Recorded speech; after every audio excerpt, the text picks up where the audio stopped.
right, so this is going to be another movie review. This one's called Home Alone 3, 1997. Giving it 1 out of 5 stars. I hated this flick and I was looking forward to it. Big time disappointed. This is going to be another Adrian recommendation. Ready for more? Much more. Home Alone 3, there's a new kid on the block, and he is annoying.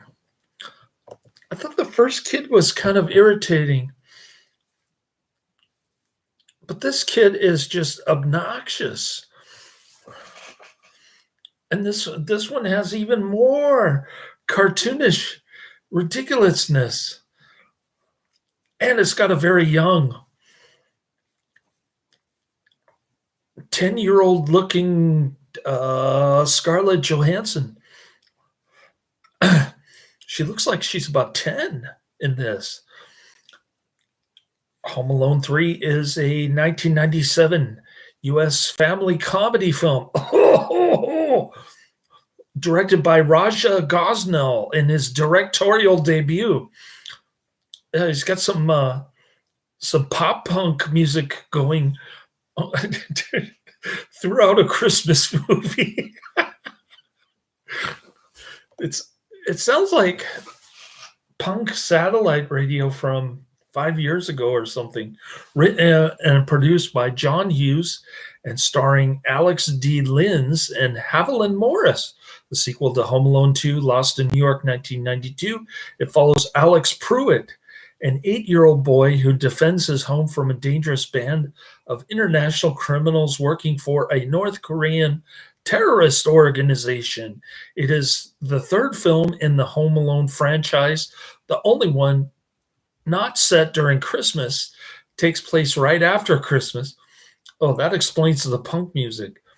And the first one not to feature actor Macaulay Culkin, director Christopher Joseph Columbus, or composer John Williams. Gosnell had served as editor on the first 2 Home Alone films. It is also the final film in the Home Alone franchise to receive a theatrical release. So this one didn't go straight to video. Much to my surprise. The film received mixed reviews, with critics praising Linz's performance, but criticizing the film's departure from the 3 previous installments, including its themes and cast. Home Alone 3 was followed by a made-for-television sequel, Home Alone 4, Taking Back the House, in 2002. I'm also looking forward to that one. I think it's coming down the pike on my list. I'll go through that later.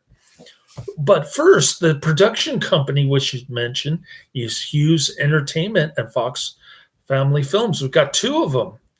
2 production companies, Hughes Entertainment, Fox Family Films, distributed by 20th Century Fox. Release date December 12th, 1997.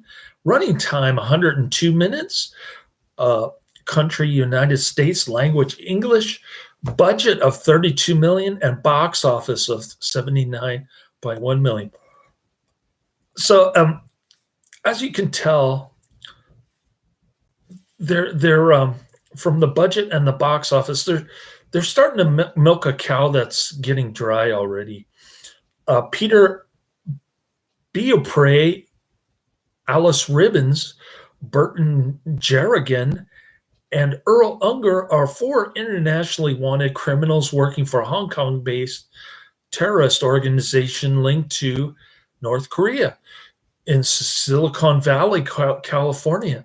They steal a $10 million missile cloaking microchip, and they hide it inside a remote-controlled toy car, sneak it past security at San Francisco International Airport. However, a Chicago-bound elderly passenger named Mrs. S inadvertently takes the criminal's bags containing the car, mistaking it for her identical bag of bread. It was kind of interesting to see SFO.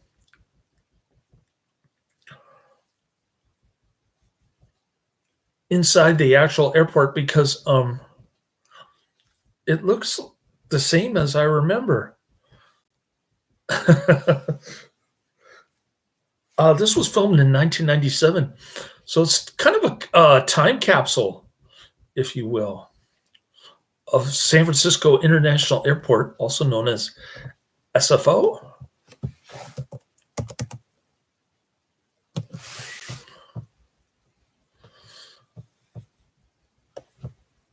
Yeah, SFO, San Francisco International Airport.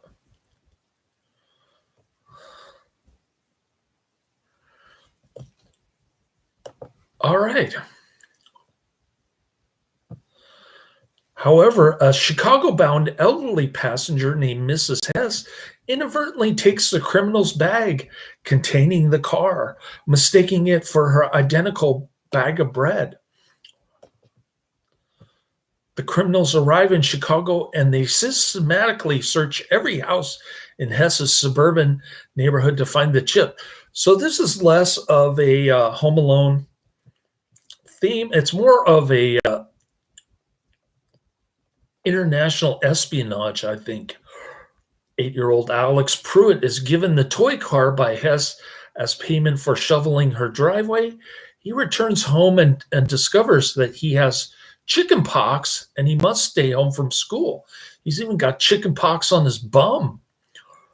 The next day, Alex discovers the criminals while spying on his neighbors, and he involves the police, but they are unable to help. Alex attaches a camera to the car and uses it to spy on them, leading to the criminals chasing it when they spot it. Wondering what they want with the toy car, Alex opens it and he discovers the stolen chip. He calls the local U.S. Air Force Recruitment Center about the discovery and he asks if they can forward the information about the chip to the right authorities. The criminals realize that Alex has been watching them and they decide to break into the Pruitt house. Alex rigs the house with handmade booby traps with help from his pet rat Doris and his brother Stan's loudmouth parrot. Is this getting more like cartoonish by the minute? The criminals break in and they suffer various injuries from the trap. While the quartet pursues Alex around the house, he flees and he rescues Hess, who has been duct taped to a chair in her garage by ribbons. This is where you have more ridiculous things like happening, like lawnmowers falling on the guy's head, and then he's got little pieces of hair missing. Beaupre ambushes Alex, but the latter uses a bubble gum gun resembling a Glock to scare him off.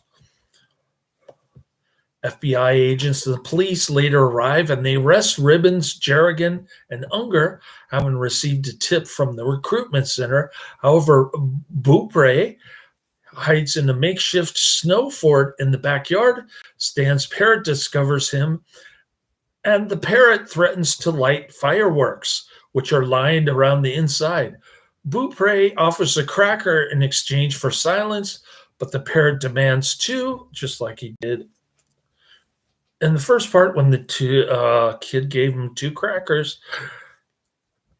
Since Beaupre has only one, the parrot lights the fireworks, alerting the authorities to Beaupre's location. That evening, the Pruitts, Mrs. Hess, and the authorities hold a celebration for Alex as the Pruitt house is being repaired, with Alex's father, Jack, returning home from a business trip. Alone Home 3 was pitched at the same time as Alone Home 2, Lost in New York, and both films were meant to be produced simultaneously. However, those plans fell through. The idea for a third Home Alone movie was revived in the mid-90s. Early drafts called for Macaulay Culkin to reprise the role of Kevin McAllister as a teenager. However, by 1994, Culkin had taken a hiatus from acting. As a result, the idea was reworked, centering on a new cast of characters. It was filmed in Chicago and Evanston, Illinois, with the airport scenes at the beginning of the film being shot at two different concourses at O'Hare International Airport.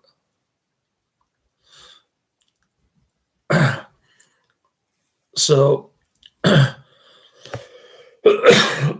so I was tricked. I thought it looked like SFO, but it was actually O'Hare International Airport. I stand corrected. See how gullible I am? Principal photography began on December 2nd, 1996, and filming concluded on March 22nd, 1997.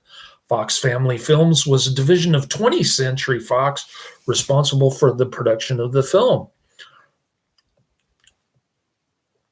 Home Alone 3 was released on VHS and Laserdisc on June 2nd, 1998, and on DVD on November 3rd, 1998, which was later reissued in December 2007 as part of Home Alone multi-packs in 2006 and 2008, while the DVD presents the film in its original widescreen format, 1.85 to 1. It is presented in a non-anamorphic 4:3 mate. The film grossed $79,082,515 worldwide. On Rotten Tomatoes, Home Alone 3 holds an approval rating of 35% based on 26 reviews, with an average rating of 4.6 out of 10. That seems a little high to me. The site's critical consensus reads, Macaulay Culkin's previous charisma is sorely missed in this hollow sequel, which doubles down on the broad comedy while lacking all the hallmarks that made the original classic. Audiences polled by CinemaScore gave the film an average grade of a B+ on an A+ to F scale. Roger Ebert of the Chicago Sun-Times gave the film 3 out of 4 stars, and he said that he found it to be fresh, very funny, and better than the first two. Roger Ebert is out of his mind. What is he thinking? The film was nominated for a Golden Raspberry Award for Worst Remake or Sequel, losing to Speed 2 Cruise Control. I gotta find out if I have Speed 2 Cruise Control on my movies list. I do. I have it at 19. Can you believe that? Karate Man recommended Speed 2 Cruise Control. This is going to be awesome. A novelization based on the screenplay was written by Todd Strasser and published by Scholastic in 1997 to coincide with the film. What else can we say about Home Alone 3 other than it's pure garbage? And there's nobody in the chat room. Nobody wants to talk to me today. Everybody wants to go shopping for electronics.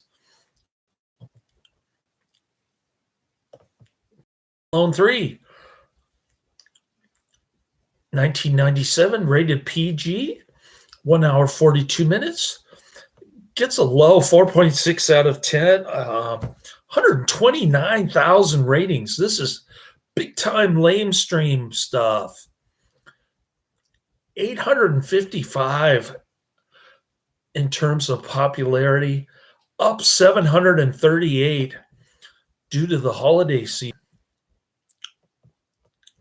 Alex Pruitt, an 8-year-old boy living in Chicago, must fend off 4 international criminals who are seeking a top-secret microchip in his toy car that he nabbed from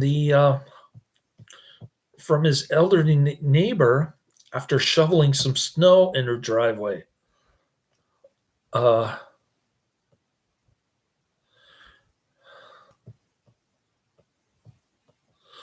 More like this, Home Alone 2, Lost in New York. Home Alone 4, Taking Back the House. That's the one I'm looking forward to. Home Alone and Home Alone, The Holiday Heist. Another one that I'm looking forward to, but It's way down on the bottom of my list because I didn't even know.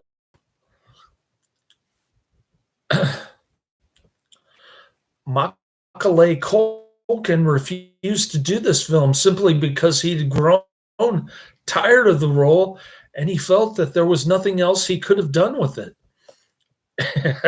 Good point. The house was booby trapped with loose boards that caused the crooks to fall many stories. Yet the police were able to easily get in the house without falling. Police officer number one, quote, freeze, followed by Earl Unger, quote, in the pool frozen. You got to be kidding me. Connections featured in Trolled Splaget episode number 17.14 in 1997. Soundtracks Almost Grown, written and performed by Chuck Berry, courtesy of MCA Records, under license from Universal Music Special Markets. All right, here's a somewhat flattering review on IMDb from Studio AT, dated December 14th, 2019. Studio AT gives it a 6 out of 10. The title of the title of the review on IMDb is New Kid, Same Fun. I think this film was always on a hiding to nothing, as the public were never going to accept a Kevin clone so beloved associated with Macaulay Culkin with this franchise. But having said that, Home Alone 3 is great fun and well deserving of a watch with an open mind. It's got a great script from John Hughes that actually umps the ante on the scrapes that Kevin got into, and the slapstick is on a par, if not better, than what's gone before. I enjoyed this film. I hope if you give it a chance, you will too. Well, I only laughed a few times, same as Jingle All the Way. It does have its moments, but for the most part, I'd say 99% of it is rubbish. Pure rubbish. And there's still nobody in the chat room. Okay, let's go down my list. This is going to be a quick video. Number one on the list is Love Laughs at Andy Hardy. Number two, My Dear Kill. Love Laughs at Andy Hardy. Number one on the list is 1946, I should say. Number two on the list is My Dear Killer, 1971, and Collateral Damage, 2002. Looks like another Karate Man recommendation. So I'm going through these movie reviews pretty dang quick. I woke up at 5 a.m. this morning. I'm on a roll. I couldn't even take a nap this morning. I was so overslept. So things are looking good. I got paid today. I've got about $34.82 extra above my normal checking account balance that won't pay for much. And I've got about 5 bills due next month that I'm going to pay tomorrow. Got my credit card and my car bill. Those are the two big ones. And I've got rent. Those are the three big ones: rent, car bill, and credit card bill. So I'm going to pay those off. I'll probably take out about half of, maybe a little less than half of my savings, and start using my credit card for December. We'll see how far it gets me before I get my bonus next year. Yeah, so things are looking up.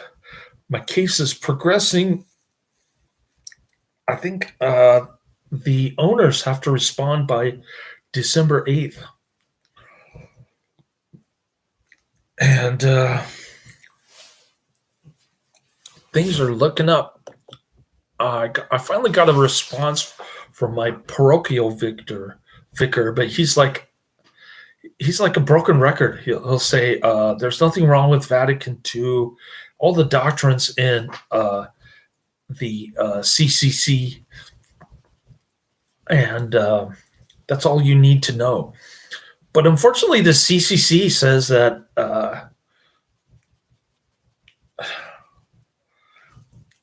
the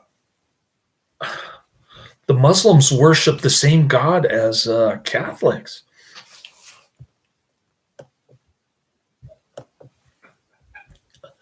Or at least I think that's what it says. My son disagrees. Anyway, there's problems with all the catechisms, even the Bishop Snyder Catechism, or the Baltimore Catechism, or the Council of Trent Catechism, when it talks about just war theory. So all of them have problems. I don't think any one of those catechisms is infallible. But that's just my 2 cents, worth nothing after inflation. So I'm going to watch Love Laughs at Andy Hardy. The good thing about the Karate Man recommendation of Jingle All the Way was that I got it for free on Amazon for being a Prime member. It did contain a lengthy amount of commercials. I think I had to watch like 14 commercials.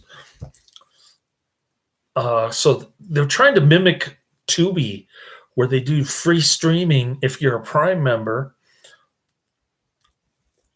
But then they put this ton of commercials. It gives me a chance to use the loo, the toilet over there. Anyways, cool. We'll get these movie reviews pumped out. I'm sure I'll have 3 or 4 more by the end of the week. We'll go down the list. And then I'll start going through the 50 sci-fi stuff. Cool. Laters.